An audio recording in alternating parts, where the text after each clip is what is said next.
কেমন আছো তোমরা সবাই? আজ যে রান্নাটা বলবো সেটা শুনলেই জিভে জল চলে আসবে। মশলাদার কাঁকড়া কষা। গ্রামের গন্ধ, বাঙালির মশলা আর কাঁকড়ার সেই ঝাঁঝ, এক কথায় জমজমাট। চলো, তেল গরম হয়ে গেছে। এই সর্ষের তেলের গন্ধটাই যেন আলাদা, গ্রামের রান্নাঘরের মতো। এদিকে কাঁকড়াগুলো আগে থেকেই ধুয়ে একটু লবণ আর হলুদ দিয়ে ভেজে নেব। আহা, কাঁকড়াগুলো কেমন যেন লালচে হয়ে উঠেছে, একদম সোনালি। এবার নামিয়ে নেব। এবার ওই কড়াইয়ে আরও একটু সর্ষের তেল গরম করে পেঁয়াজ ভাজতে থাকব।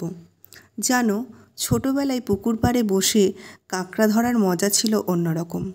কাকা বলতো, যে কাঁকড়া ধরতে পারবে সেই আসল রাঁধুনি। আর আজ আমি কাঁকড়া কষছি, যেন মনে হচ্ছে কাকার সেই কথাগুলো কানে বাজছে।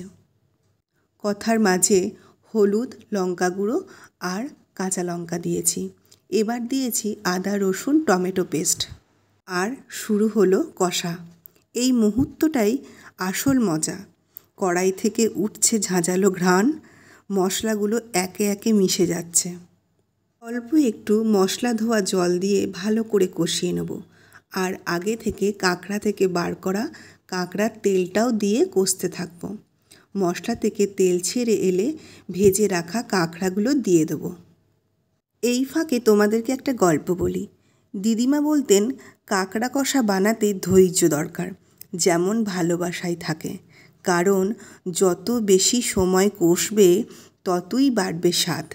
তোমাদের সাথে কথা বলতে বলতে দিয়েছি গরম জল আর দিয়েছি ঢাকা। 10 মিনিট পর ঢাকা খুলে সব শেষে কাঁকড়াগুলো এখন পুরো মশলায় মিশে গেছে, খোলস ঝলমল করছে।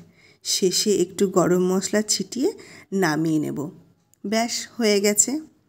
গরম ভাত, পাশে কাঁকড়া কষা, আহা, এটাই তো বাঙালির উৎসবের স্বাদ। তুমি একবার বানিয়ে দেখো আর জানিও কেমন হয়েছে আমার রান্নাটা।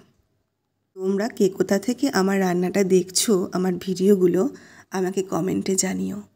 ধন্যবাদ।